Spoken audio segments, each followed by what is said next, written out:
The project that I'm working on currently is getting my casings for the window put together and my trims. The first stop on this little express train today is to get the sill built, and I don't have a jointer to make a really true edge for the pieces that I'm going to glue together. But it'll be just a basic butt joint, and it won't be structural, and it won't really be that important to me because I'm going to sand these down, and I'm going to paint them so I can always fill any imperfections in the wood.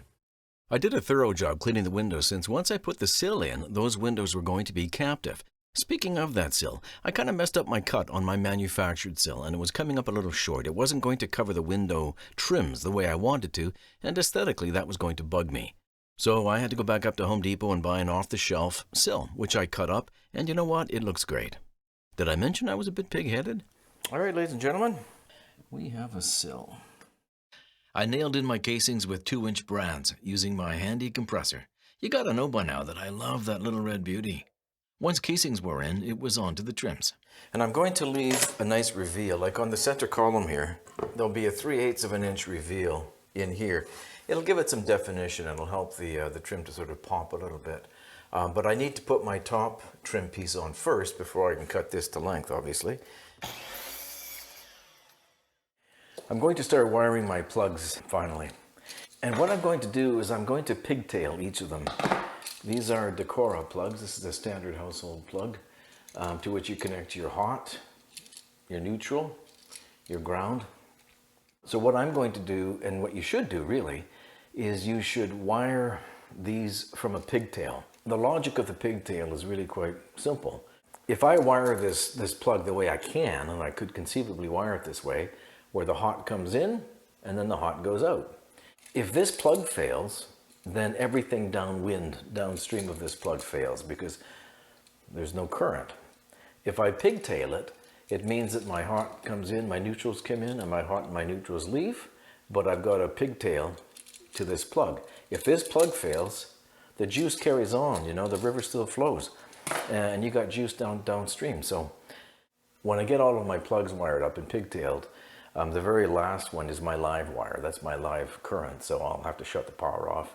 Once I tie that in with pigtails to the household supply, then all of the plugs will become active and I'll have power in this room, which is nice because I've been running extension cords. When it came time to install my desk, which by the way served as the door to my basement booth, I seriously considered several options in terms of placement. I thought, if the surfaces of the room are parallel, then maybe I can make my recording and mix position non-parallel to the room in order to achieve that sort of off-kilter acoustic thing that worked wonders in my basement booth, which, as I may have mentioned earlier, I built with non-parallel surfaces. I was also conscious of the physical space and the need to be able to get to the windows without cracking my coconut on the sloped ceiling in this limited height space.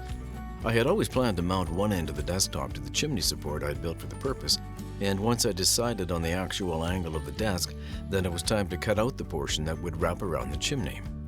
I cut some of that old repurposed flooring down to size and installed these lips, so to speak, around the perimeter so that I wouldn't have things falling off my desk constantly, like, you know, expensive monitor speakers. As a nod to making the surface a little bit less reflective, I applied some adhesive-backed fuzzy things which look and feel like the surface of a pool table that would provide a wee bit of reflective damping, but not a strange compulsion to want to hang out at the pool hall with a cigarette forever dangling from the corner of my mouth, hustling strangers. So far, so good. Once I installed a shelf for my computer and switches in what I think of as my wiring cupboard, I began to move stuff from my basement booth to this brave new world. Thank you, little booth. You've been quite wonderful. That included the 2 large broadband absorbers and the smaller corner bass traps, as well as the skyline diffuser I had built for the back of the door.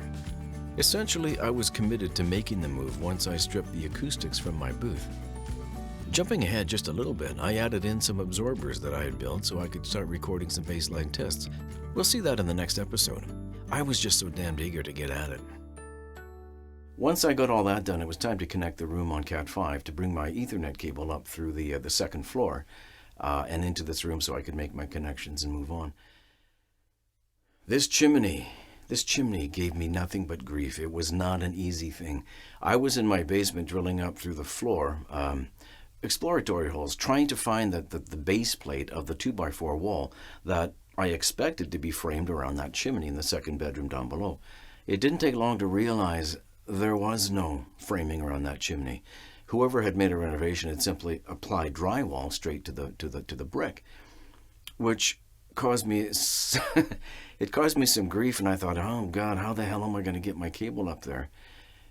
It turned out to be rather simple. I mean, drilling the holes and making sure that I was very, very tight to the junction of the wall and the chimney on the floor and on the ceiling in the second room down below. I couldn't afford to miss, and pop a hole through the floor or the ceiling. Oh, here we go. Yay! There it is. But essentially, it was pretty straightforward. I used PEX pipe, which is a plumbing pipe, very, very rigid, very stiff. It would protect my Ethernet cable. No one's going to accidentally sever that cable. This is not, of course, a transatlantic cable from New York to London, being laid across the bottom of the Marianas Trench. It's not that important, but it was important to me to get that cable up here so that I could wire it into my box to connect to my switch, to make my internet connections, and then I could move on. Doctor, we have achieved the synthesis. Yeah, it's freaky, isn't it? It's kind of freaking me out. But these are very, very helpful magnifying lenses. It's like something out of a 50s sci-fi movie, isn't it? But what I'm trying to do is I'm trying to figure out what the wiring scheme on this Cat5 jack is, because this Cat5 jack I cut off of the end of the cable that fed my old booth. So when I wire my punch block in here, it has to be the same as this connector. The challenge that I have, because I am not quite color blind, but I'm certainly color challenged, the colors that I see on this Cat5 connector look nothing like the arrangements according to this little chart of the two wiring schemes that is provided with the punch block.